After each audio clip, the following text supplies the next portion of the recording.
ó ti di woro sí woro.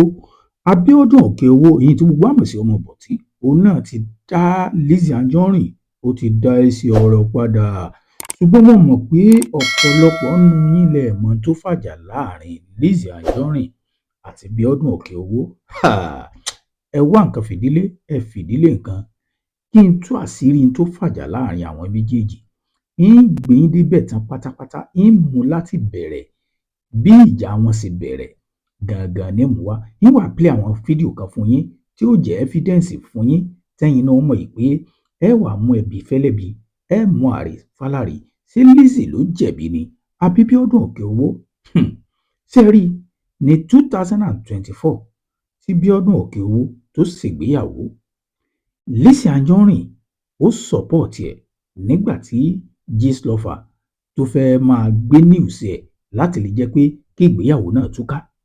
Ẹ jẹ́ kọ́kọ́ play fídíò kan fún yín kẹ́ ẹ fi wo ohun tí Lizzy sọ ní 2024 nígbà tí Abíọ́dún Òkèowó tó ṣègbéyàwó. Mò ń bọ̀, ẹ má ti lọ ibì kankan, àjọ wà náà ní ìgbín tìràbàyè ń gbé yín jà yín tẹ́bẹ́tàbàtà. Mò ń bọ̀, ẹ kọ́kọ́ wo fídíò náà. Pẹ̀tẹ́lì nìkan ló lè gbé boyfriend láti wá pọ̀, so any celebrity ò lè gbé ọkọ ẹ̀ wá online. Olórí burúkú ṣọ̀kan kéku yín, àwọn ọmọ yín ṣègbéyàwó ẹ̀ ń gbé sórí online. Any one of you tẹ́ bá fẹ́ jèrè ọmọ yín, tẹ́ bá fẹ́ kó gbókù ọmọ wálé fún yín, stay away from Abíọ́dún Òkèowó and every other celebrity that flaunt their husband. Ẹ ti wo fídíò eléyìí pé gbogbo nǹkan pátá ní Lizzy Anjorin ló fi sọ́pọ̀tì Abíọ́dún Òkèowó yín Ọmọbọ̀tí ní 2024 nígbà tó ṣègbéyàwó.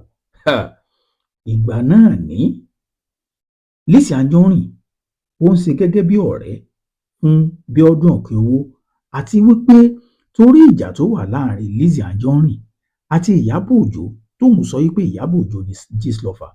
Gbogbo ẹni tí Gistlover tó bá ti fẹ́ máa gbé news tí ò dáa nípa ẹ̀ ní Lizzy Anjorin ló máa ń tako Gistlover ńgbà náà. Ẹ ti mọ̀ túmọ̀ tí Lizzy Anjorin tó fi sọ́pọ̀tì Abíọ́dún Òkèowó ní 2024, ẹ ti mọ̀ túmọ̀ ẹ̀ báwọn. Ṣé wá rí n tó wá fàjà gangan ni mo wá fẹ́ sọ fún yín. Ní kọ́kọ́ play fídíò kan fún yín. Ṣé ẹ mọ̀ pé Abíọ́dún Òkèowó kò sí Nàìjíríà lọ́wọ́ tá a wà yìí, ó wà ní USA pẹ̀lú ọkọ rẹ̀ tí wọ́n jẹ mùkúndùn tí wọ́n jọ ń jayé ara wọn. Abíọ́dún Òkèowó ó wá release movie kan tó pè ní Dirty December. Ibẹ̀ gangan wá níjà ti bẹ́ẹ̀lẹ̀. Kí ló wá fàjà láàrin àwọn méjèèjì? Ẹ wò, ní kọ́kọ́ play fídíò kan fún yín tá a fi kọ́kọ́ jọ mọ ibi tíjà ti bẹ̀rẹ̀. Ẹ̀yin náà mọ̀ pé Lizzy kọ́kọ́ sọ́pọ̀tì Abíọ́dún Òkèowó ní 2024, ṣùgbọ́n 2026 la wà yìí tíjà bẹ́ẹ̀lẹ̀. Ẹ má gbàgbé ibì kan là ń lọ. Kí ni Abíọ́dún Òkèowó gangan sọ àti pé kí ni Lizzy sọ àti pé kí ló fàjà? Ẹ kọ́kọ́ wo fídíò náà, mò ń padà bọ̀, ẹ má yìí lọ ibì kankan, mò ń bọ̀. Ẹ máa gbà mí o. Ṣé àti yóò wọ́n máa ti ṣe wọ́n ti ṣe àgbà ti ṣe báyìí? A máa wá dáhùn báyìí torí Ọlọ́run. She didn't post her now. She did not even post any. Èwo ni wọ́n wá fọ́kù ẹ? Báwo ló ṣe wá fọ́kù ẹ? Báwo ló ṣe wá fọ́bọ ẹ? Báwo ló ṣe wá fún ẹ Lizzy? Hello ma. Hello, báwo ni káàsán? Ẹ káàsán, ẹ jọ kí ló ń ṣẹlẹ̀ láàrin yín àti Lizzy? Kò sí nǹkan kan tó ṣẹlẹ̀. Because àmì ọ̀n táàgì mi mo dẹ̀ lọ wo fídíò kan báyìí tí Lizzy ti ń bu yín. Ó bú mi kẹ̀. Ó lóun fẹ́ jáde fún yín. Ó lóun fẹ́ jáde fún yín àtọkọ yín àtọmọ yín. Ní ké ẹ polówó, ní ké mo polówó fún yín, ẹ repost. Èmi àti Lizzy ò ní iṣu ká ti sọ̀rọ̀ lórí fóònù gan-an sí àti lé ní 5 years. Ní iṣu. Torí kò polówó fún mi kẹ̀. Ẹ lọ wo Instagram kìíní kan fertilize blogger kìíní kan ó sì gbé wọ́n gbé picture yín síbẹ̀. Mo ní ẹ ṣẹ́yìn in fact mo wà live video báyìí mo clear mo sọ fún wọn. Ṣé voice mi wà lórí live báyìí? Yes mo wà live. Mo rógo. Ó dà. Ibi tá à ń lọ ò jìnnà, ibi tá à ń yà ló pọ̀. Ẹ̀yin náà ti gbọ́ ní tí Akeem eyín ọkọ àwọn single mother. Ṣé wá rí tó fàjà gangan ibẹ̀ la wá dé. Ṣé mọ̀ pé Akeem eyín ọkọ àwọn single mother ó polówó movie Abíọ́dún Òkèowó yín Dirty December ó polówó fún. Ẹ̀yin náà dẹ̀ mọ̀ pé ọ̀tá Lizzy, ìkan lára àwọn ọ̀tá Lizzy ní Akeem ìyẹn ọkọ àwọn single mother jẹ́. Ibẹ̀ ni Lizzy ti gbaná jẹ́. Kí wàá ní Lizzy sọ lẹ́yìn ìgbà tó ti mọ̀ yìí pé Akeem polówó movie fún Abíọ́dún Òkèowó eléyìí tó jẹ́ pé òun sọ́pọ́ọ̀tì ní 2024 nígbà tó ṣègbéyàwó tí Gistlover ń bú kò wá lè sọ́pọ́ọ̀tì òun, ó tún wá lọ gbé advert movie rẹ̀ fún ọ̀tá òun. Ẹ jẹ́ gbọ́n tí Lizzy sọ, mò ń bọ̀ náà ká tó wá mọ tí Abíọ́dún Òkèowó sọ.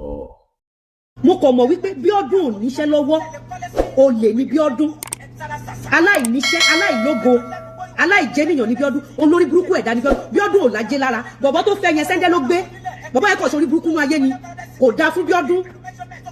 Kò sí ẹni tí Bíọ́dún lè tọrọ bá, ṣé Bíọ́dún tó ya òbu ẹ̀ tó sẹ́ndì ẹ̀ sọ́kùnrin pẹ̀lú ikùn ẹ̀ tó ń yọ̀rá.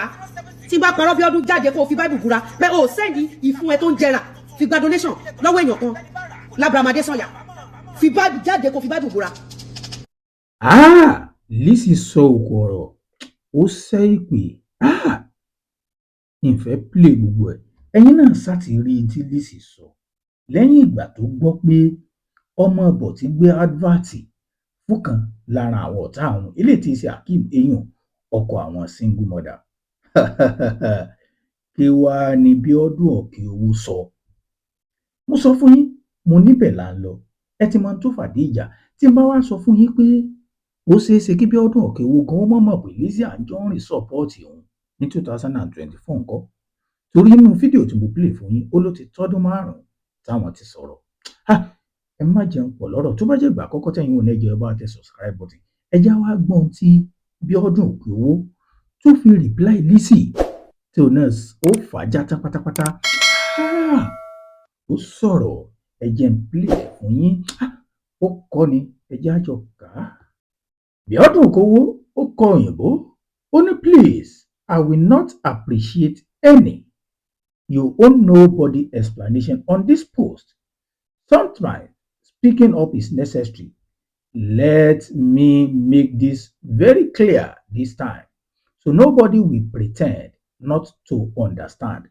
And if anyone pretends to and continue with the wrong narrative, then accept the wrath of God. That person has never been my friend. Lizzy Anjorin ló ń bá wí, Lizzy Anjorin sọ̀rọ̀ ẹ̀ wọn. We were never friends in the real life. Ó láwọn yìí sọ̀rọ̀ ẹ̀ lójú ayé. I also do not have any close friend in the movie industry. Ó ní kódà tá a bá ń sọ̀rọ̀ nípa òṣèré orí ìtàgé, òun ò lọ́rẹ̀ẹ́ inú wọn. Ó ní I'm cordial with my colleagues. Gbogbo wọn alábàáṣe inú sẹ́ni mi. And have no issue with anyone. Kódà mi ò bẹ́ nìkan jà. Well, that I know of. Ní tí mo mọ̀ ni pé I'm cool with everyone. Gbogbo wọn lọ̀rẹ́ mi ìlọ́ta, including Lizzy Anjorin ló ń bá wí. Ó ní I've featured her in one of my movies. Ó ní kódà mo ti fi ṣe eré níbi àwọn eré orí ìtàgé mi. Ó ní kódà title ẹ̀ ní èdìdí ìgbéyàwó. Ó ní kódà Lizzy wà ń bẹ̀. Shot in Àkútè làwọn ti ṣe. So we had no fight, àjà and whatever. Kí ló wá dé tí Lizzy ń ṣépè fọmọ mi àtọkọ mi? We were cool, ọ̀rẹ́ ni wá. So how will I just jump? Kí ló wá dé tí ń wà fò and fight her because he had a fight with another colleague? Kí ló kàn mí? Ẹni tó bá ń bára wọn jà, kí ló kàn mí? Tó yẹ pé wọ́n á máa bá ọ̀rẹ́ mi jà àbí ọ̀tá ọ̀rá mi. These two people have fought in the past. Àwọn méjèèjì ti ń jà ọjọ́ ti pẹ́ and they settle. Wọ́n dẹ̀ parí ẹ̀. Ó dàbí pé Ìyábọ̀ Òjó àti Lizzy ló tún refer sí ń bẹ̀ yẹn. Ó wá ní in my corner ṣe rí lọ́dọ̀ tèmi o. I was hoping and praying peace will happen again. Èmi gbàdúrà o, k'Ọlọ́run jẹ́ kí àlàáfíà kó jọba láàrin gbogbo wọn. Ó ní so I stay clamoring for peace between them. Mo ń gbàdúrà kí wọ́n parí ìjà. Not until moment. Mo kàn rí pé an innocent child was involved. Mo bá rí pé wọ́n ní Lizzy ń ṣépè fọmọ tuntun. Eyín ọmọ Ìyábọ̀ Òjó. Last year, that was when I completely stepped back.